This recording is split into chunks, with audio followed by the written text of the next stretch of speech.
you talk about three different types of identities. The inside out identity, the outside in identity, and the top side down. You've got a wonderful diagram about those things. That idea in particular is one that a lot of people are talking about. It's one that really culturally is becoming a really hot issue. Why do Yeah. you think that that is such an important thing for us as believers and people who are non-believers to understand, like where we get our identity from? Well, I try to talk about these things a little bit different with every group I talk to. So I'm going to try to talk about it a little bit differently with you guys. Great. Talk about So it like as I knew dumb that as you identity was can. in part. I say that again. Yeah, talk about it as dumb as like make it as Yeah, no, no, no. simple What I as mean is though, possible. Yeah. it's like I get bored sometimes talking about the same issues over and over and over again, but there's so many Right. nuances to them that it's For just like a sure. deep well you could really never dry out. Yeah. So when it comes to identity, this is another deep well. So much so that we do work in the summer, Susie and I, with police officers who have been critically injured and their marriages are struggling. And often they can't even get to the dang resiliency retreat before they get divorced. Oh So they don't even man. make it. But if I can get them there, we have a chance of helping them repair their marriages. And there's so many things you can think about. Okay, what's the issue here? Like, where's the real struggle? Because it seems different in every couple. Well, it turns out that there's two things now that I focus on from the get-go with officers, whether they're, a female officer with the spouse or a male officer with the spouse. And sometimes we get both, where both are police officers. And it's identity is one of the first things. And you might think, well, what's that? Why? It's because it turns out that identity is one of these issues that is sneakily present in every other issue. And everywhere you struggle, this issue comes up. And it's what I've discovered. And a lot of these folks we are dealing with their agencies are trying to retire them medically. They are being diagnosed with PTSD, kind of like a military diagnosis of PTSD after an injury. And so the question then becomes, all right, so how do we help them kind of recover from this PTSD? Well, here's what I discovered is that every place where you have a traumatic event in your life, if you could chart it somehow, go back. And not all of us have had a lot of traumatic events.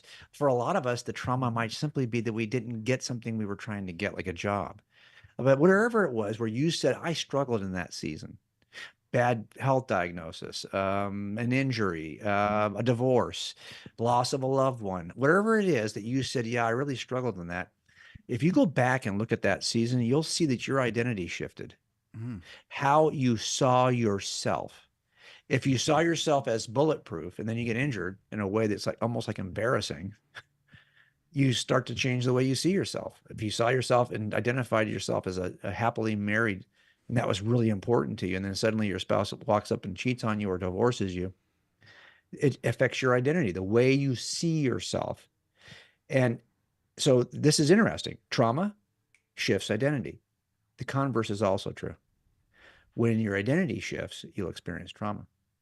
Oh. So knowing that, it explains a lot about what I'm dealing with when I see people who are suffering trauma. It's about identity and how they now see themselves. So if you did nothing else, recognize this. If you form your identity in a way that can be shifted or stolen or bruised or altered, you're more likely to suffer trauma. If you form your identity in something that is unchanging, transcendent, more bulletproof, doesn't change, you're less likely to suffer trauma. Or if you do suffer trauma, it's not as deep. So the three ways we form identity is, the way that the ancients did, outside in, where we look at something that's outside of ourselves, something that existed before we were even born, maybe. It's our group, our tribe, our nation, our ethnicity. Maybe it's the family occupation. I am a butcher. My family has always been butchers, and the ancients would do this. There were certain classes of people, and you identified yourself based on that class. Now, the problem, of course, with that is you may not even like that. It may not even be who you really are, Yeah. and it can change. I discovered it myself because for years I was a cold case detective, and I thought I was pretty successful at it. And then I retired. And I struggled for 5 or 6 years trying to figure out who I was. Mm. Like, who am I now? Guys do this. We're terrible. We do it all the time. I have a friend named Joe Martin who says this about guys. And you tell me you should have him on your show. I think Okay. he's excellent. Yeah. Yeah. Joe does this thing where he'll say that all conversations between men are about the Asians. The conversation starts off with the first question. What do you do? Occupation is the first Asian. And what we're asking is, who are you really? Because we measure each other. Remember, all identity is comparative. Yeah. So, it's not that you care about how strong you are, it's that I'm stronger than you. How rich you are, that I'm richer than you. It's a comparative thing. So, the Wow. first thing we're asking is occupation, men. Second thing we typically ask once we get the occupation thing down is we're going, I don't know how much money that makes. Compensation is the second Asian. We're comparing. Oh, and I know if you're a brain surgeon, that requires a certain amount of training that I don't have. So you're comparing the next Asian, education. Oh, and if you're a brain surgeon, are you a good one? Reputation is the next Asian. And if you're a cop or in the military, there's an even better one because I don't care if you're the most educated person in this room. I make the most money in this room. If I'm 6'8" and cut like a Greek god, I win. Intimidation is the next Asian. Okay. So it turns Wow. out, what are we doing here? We are looking at our identity and trying to figure out who we are compared to others. Now, that outside in, that's an ancient way of doing identity, but the most part today, a lot of young people are forming it from the inside out. So what they're saying is, there's something that I desire on the inside, something that's so unique to me. It's my desires, my preferences, my unique giftedness. If you're not a Christian, you would say, your innate giftedness or your innate ability. Sure. And I'm so good at this that this is how I identify. And I'm going to ask all of you on the outside to recognize that this is how I see myself based on my personal desires. And you must accept that. It could even be based on my sexual preference or based on my gender identity. You will see this is how I feel on the inside. You will just recognize it. That's an inside out approach. The problem with both the outside in and the inside out approach is they can be shifted. Hmm. You can take away someone's outside in identity. Eventually, you're going to retire away from that outside in identity. Yeah. Right. And your desires of your heart will change every other minute. So you got to put your identity in something that shifts that easily, then be ready for a turbulent life. Now, if you can go topside down, if you can put your identity in Christ as a Christian, things will change because, and I don't know, even though I knew this was true for me as a guy who's getting ready to retire, and I look forward to my retirement for years. Right. And then I that day I retired, I was a Christian the day before I retired and a Christian the day after. Yet I still suffered with this because I wasn't putting I just said my identity was in Christ. My identity was really my work. Mm. That's a very selfish, by the way, that's pride. Pride is that thing that says, no, look, I'm different than you. I can do this better than you. Remember, all identity is comparative. And what we don't like, I think sometimes, is to think, well, if I'm in Christ and you two guys are in Christ, then we're just the same. No. You're not going to lose your uniqueness. Yeah. That's what we have to remember is that God's going to use us in different ways, but we have to put our identity in something that doesn't shift. And so a lot of the work we're trying to do with couples is to help them get their identity in something they can't lose, that a spouse can't bruise, that your kids can't mess up, that your job can't fire, that your community can't sue. Your identity isn't something that transcends all of that. And if it is, you're gonna survive this. That's pretty incredible, especially when we get to do a lot of work with law enforcement. Josh gets to do a lot of work with a company called Echelon Front that Jocko Willing and Leif Babin started that does leadership consulting. But you guys do a lot of stuff with law enforcement. We've got some first responders. All yeah, that, yeah. We do some law enforcement training here. We've got an event coming up on June 11th where we're going to be doing that, and it's interesting to me how much that group in particular, how much of their entire persona, their ego, is tied to their job. And Yeah. and I Yeah. think that when you have people in law enforcement, when you have first responders, when you have guys that are former military, but even with people who are like civil servants, that is, whether it is a job that puts you in the line of danger or whether your identity is, hey, this is what I do for my community. I'm a pastor, I'm an alderman, a city councilman, or whatever. So much of our identity is tied to that. And when we get voted out, when we move to Yeah. the new place, when something happens in the department or whatever, and those things change, that there is this, this trauma, this loss of identity. When you're talking about this in this chapter, you're talking about a young man named Lincoln, who is who's an incredible athlete and ends up in a place that is almost unfathomable for people on the outside looking in. Can you tell us a little bit of that story and why, like, Right. you use that story because it is so powerful when we're talking about identity?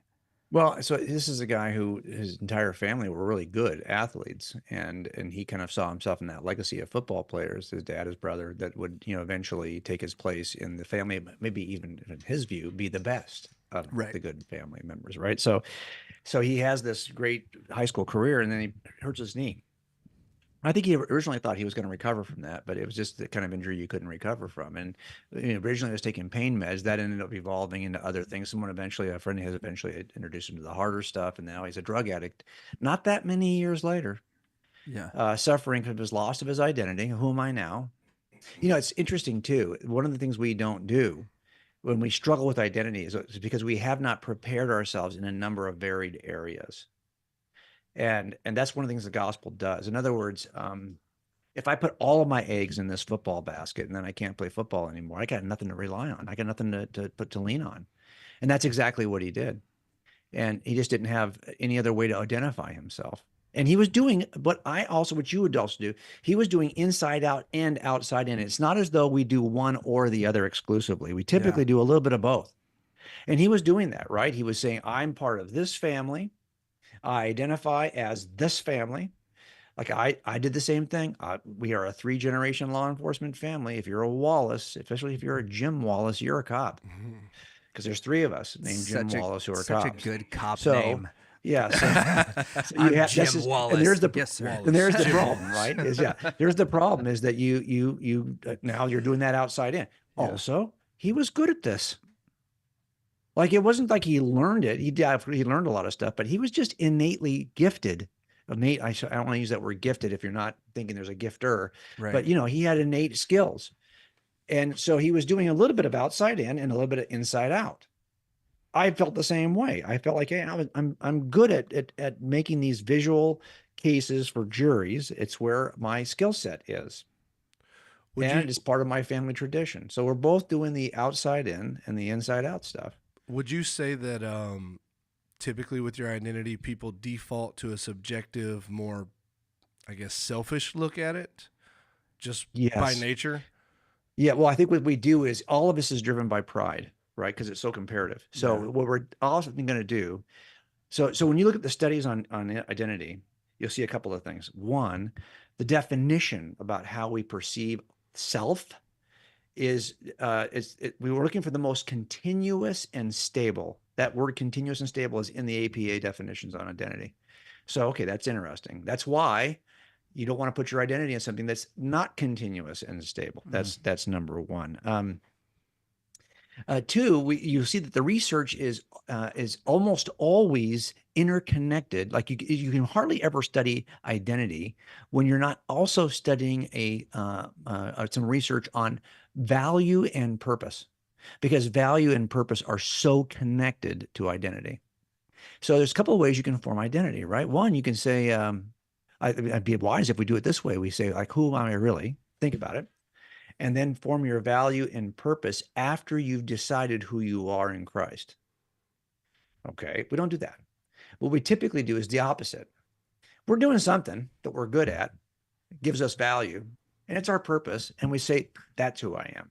So instead of taking our identity first and forming our value and purpose from our identity, we're looking at what we're valuable and purposeful and forming our identity off of that. And then the problem, of course, is When what that happens goes when away. you're no longer valuable in that area, or you don't feel like that's your purpose, and now you're struggling. Right now, it's like, oh, now what do I do? So I always put it this way when I'm talking to groups. Let me see what I have on my desk here. If I said this remote, do you know what this remote is for? Yes. Well, not really. Maybe you do. Some because you've got lights. some exposure to it. LED lights. Right. Yeah. Well, actually, I don't even have this on. This remote is for my lights back there. Yeah. Ooh, I like. Okay, but if you didn't know that, if you didn't know what this is for, I could use it a number of ways. I could assign it its purpose and identity. I could make it a doorstop. I could prop up stuff with it. I could Throw it at use someone. it to prop. I could give it some other purpose, and it might work just fine in that regard. But if you really want to know what this is for, you need to look at the brand on it, and then you're just going to Google it. And then when you find the website, you'll discover, oh, this is for lights. Okay, well, it turns out that's true for all of us always. If you want the surest way to know what something's purpose is simply to refer to the manufacturer. Now, that's what we're not doing here. Is that we're not referring if we are who Christianity says what Christianity says we are, well, then there's a manufacturer we could refer to. And then we could form our identity based on what the manufacturer intended, because the manufacturer will tell you, yeah, you could use it for those other things, but I intended it for this purpose. Right. And now you actually could use, not that you can't assign value and assign purpose to things incorrectly. We do that all the time. The Yeah. question is, like, what's the manufacturer's purpose?